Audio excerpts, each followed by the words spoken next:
Personally, I can look back on as my kids have gotten older and digital devices became more and more prevalent and intertwined in our lives, that this decision of giving my kid a smartphone was pivotal in their childhood development. And looking back, I would definitely do some things differently. And what I'm going to talk about today is one approach that you can have when you are at the point that you do want to give a smartphone, but you don't want to just let it all go and hope that they navigate it well. So stay tuned. Welcome to your source for tips, tools, and support to help you be that mom that is tuned in and proactive for yourself, your family, and for the wild ride of raising kids in this digital age. Inspired by a mother's love with a relatable, real-life, proud to be that mom flair. This is the Be That Mom movement with your host, Dolly Denson.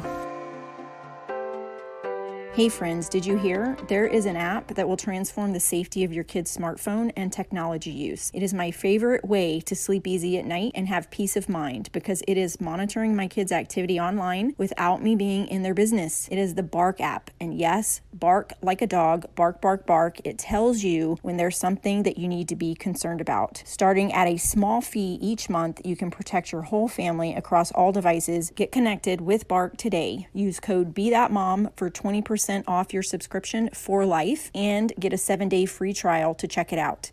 So the other day I was in a parenting group on social media and saw a mom's question about giving her kid a smartphone. It was a decision she had already made and she just wanted to know what was the best way to monitor that device. And it specifically was an Apple device. And so people proceeded to answer her question with their perspective and all of that. And so I chimed in and commented about what my approach would be. And she asked me, where on your podcast do you talk about this? And I do talk about this approach sprinkled probably throughout most of the episodes, but I haven't talked about it specifically in a while. So I thought I would just kind of do an updated episode. When I first started this podcast, which is coming up on a year, which seems crazy to me.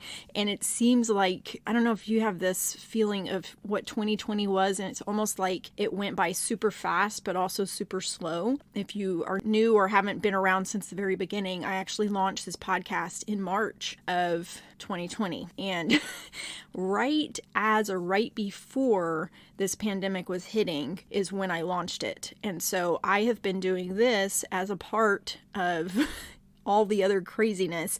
It is another thing that I added into my life just because I had such a very strong mission to share what I have learned in the process of raising my kids in this digital age and really find a way to get it out to people. So when I had the idea of the podcast, it was because I was listening to other people that had podcasts and thinking, well, holy cow, that could be something that I could do, because like social media is very limited to algorithms and, following all the little things that you have to do to market and reach people. But to me, it's finite on there because it's dependent on the algorithms and other things. So I found that the podcast route was a great way to kind of get my voice out. I personally listen to a ton of podcasts simply because I spend a lot of time in my car. So I like to use that time listening to something that will help me to grow or learn something new. And so that's when I decided, well, other moms are probably busy like me, and this would be a good platform for me to get this information out. So I launched it. I started working on it in January of last year, and I launched it beginning of March, I believe. And so back then,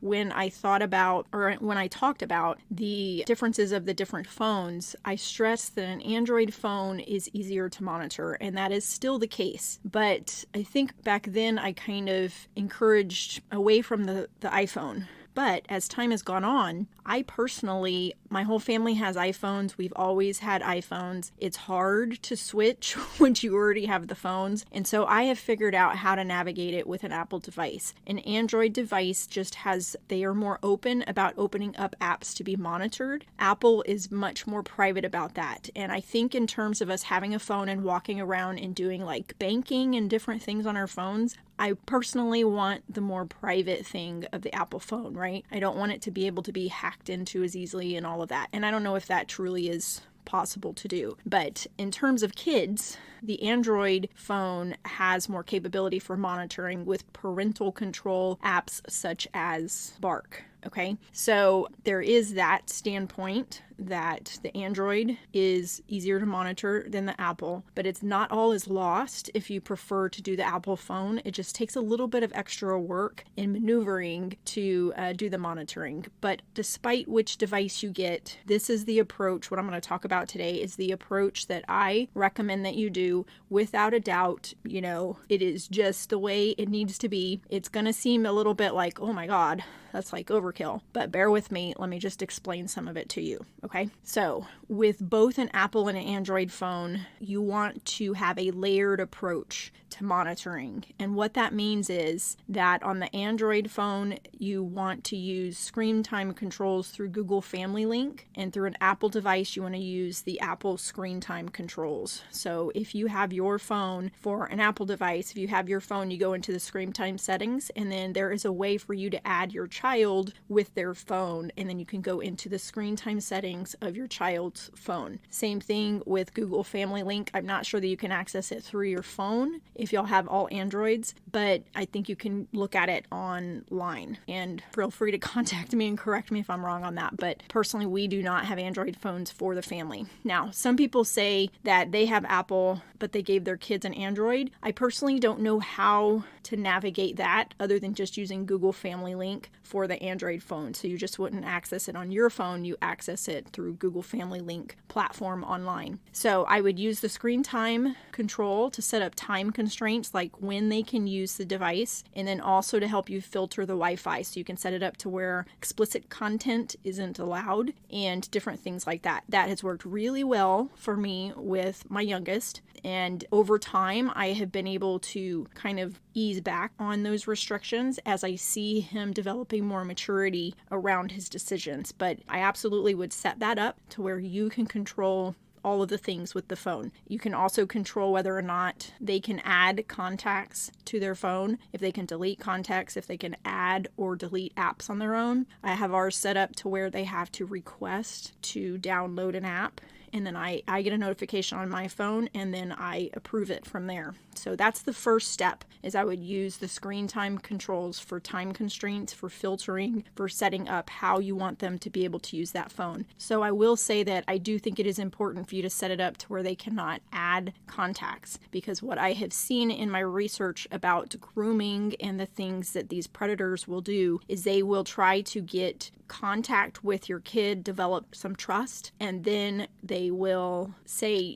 add me to your phone, add me to this other platform. And so that makes it go under the radar of your monitoring, if that makes sense. If you are not familiar with what grooming is, go back a couple of months. I'm not sure exactly what episode it is, but I do talk about grooming and things that we need to be aware of and watch out for when it comes to your child being groomed on social media. But social media and allowing those things is a whole nother can of worms, and not something that I recommend that you rush on, okay? The next layer of what I would do for your kid's phone is to use a router that has parental controls. One that is highly acclaimed is the Gryphon or Gryphon. I don't know what the proper pronunciation of that is, but it's spelled Gryphon. Lots of parents rave about that router. Now, if you're not a tech person, you may be like, what's a router? And that's kind of was me before all of this came about in my life. So it's basically where your Wi-Fi hooks up in your house. If the other person living in your house, your husband or whoever is the one that sets that stuff up, they will know what it is. If you've got internet in your house, you have to have it. But the Gryphon router is considered one of the best ones for parental controls. I actually don't know the brand of the router that my husband recently bought, but it has parental controls and he manages all of that. So you can set up time limits on there. You can set up filtering. It also has virus protection and all of that built into the router. Now, in addition to that, what I have also used is called Bark Home. And Bark Home is something that you hook up to your router that is a filter as well. So if you have a router right now that does not have parental controls on it, you could get the Bark Home. And if you're not a tech type person, which I know the Gryphon router is pretty what do I want to say? Like, you don't have to have like some type of tech degree in order to navigate it. It's pretty simple, and that's what makes it great and why a lot of parents will rave about it. But the Bark Home is a very simple thing you can put on, and it integrates with the Bark parental monitoring app that you put on the phone to help you monitor. So Bark Home to me is like, it's like a mother's dream, seriously, because if you're not tech savvy, you can go into this Bark Home, you get on their site online. I do have a whole episode that talks about Bark Home. So if you're interested in navigating that, go back a few weeks or few months, and you should find my episode that's specific on Bark Home, goes through all the settings and how you set it up and all of that.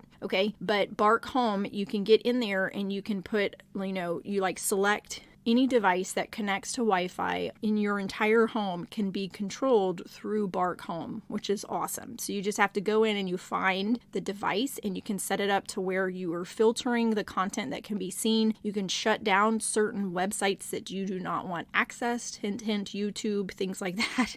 If you are needing to block those because they are, out of control, you're not, whatever. If you're not able to get them to be responsible about using it and you just need it blocked, you can put it in specifically in there. The other thing with Bark Home, besides you being able to control specific devices, is it also monitors your Wi-Fi activity at a high level, and it will block the most explicit content from being accessed on all devices across the board, whether or not you have selected them specifically to be monitored more closely or not. So if they're on your Wi-Fi, they are monitored through this Bark Home, and explicit content will be blocked. Okay, I think that's so awesome and such a great thing to have, because it's so hard to control some of the things that are accessed. Like if you check out my episode that is about one click away, it is talking about pornography, and they say that usually pornography is just 1 or 2 or 3 clicks away wherever your child is online. I think that is absolutely crazy, but it is true, like on YouTube, and if they're on any social media, it's on there.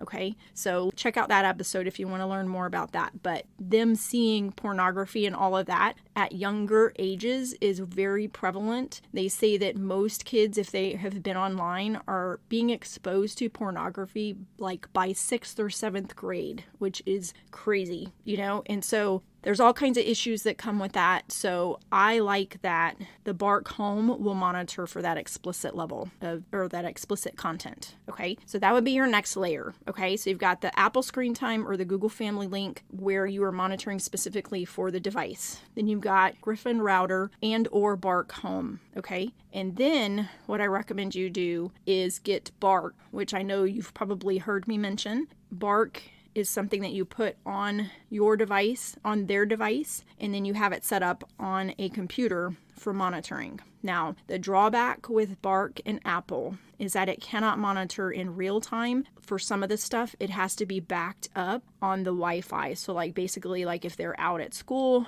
and then they come back home, if they delete messages and different things while they are away from the Wi-Fi, it may slip through. But I can tell you personally that with using Bark on my son's phone, it has picked up so many things so many times, and it's almost a little comical, some of the stuff that it picks up. Like him and my husband go hunting, and so one time he texted his grandpa and asked him about using one of his guns, and I got an alert for that. And then another time he was texting one of his grandmas and asked something similar, and it sent me an alert on that. And I am totally fine with that. There were things that were happening before I discovered the beautiful thing that is Bark that I did not know about. And like I have mentioned in other episodes, it was a mom that was monitoring her kid's phone that helped me discover what was going on with my kid, because I was completely clueless to the potential and to the influence of all of these things, and that my child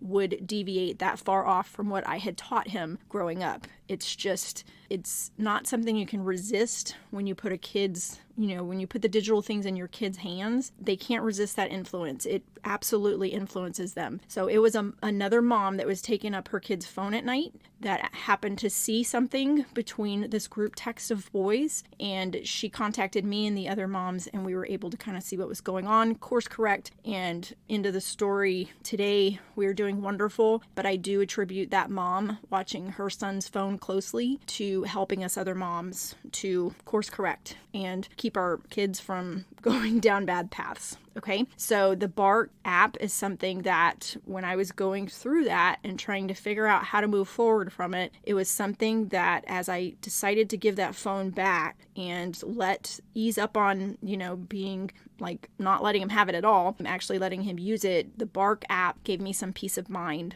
while giving him some privacy. And I still have it on his phone. I have slowly pulled back on some of the restrictions that I have on it with screen time and other things like that, but I still watch everything very closely. Okay, so that will be the other layer. And so there are other things out there other than Bark, and I have looked at those other things, but me personally, I believe that Bark is the best thing out there. Some people like to use some of those other ones, but I've found drawbacks to each one of them. And I think the most wonderful thing with Bark is that their tech team and their customer service team is so very helpful with helping you navigate the tech stuff and figure things out. I've even heard that they contact parents, like if they send an alert for something. I heard of one time where a mom was alerted that her kid was talking about suicide, and Bark followed up with that mom. Like, they sent an alert, and then like a week later, they reached out to her and said, "How is your daughter doing?" Like, how many companies do we know out there that care that much, that it's not just about the money? Bark truly cares for our children. And I didn't do this episode as a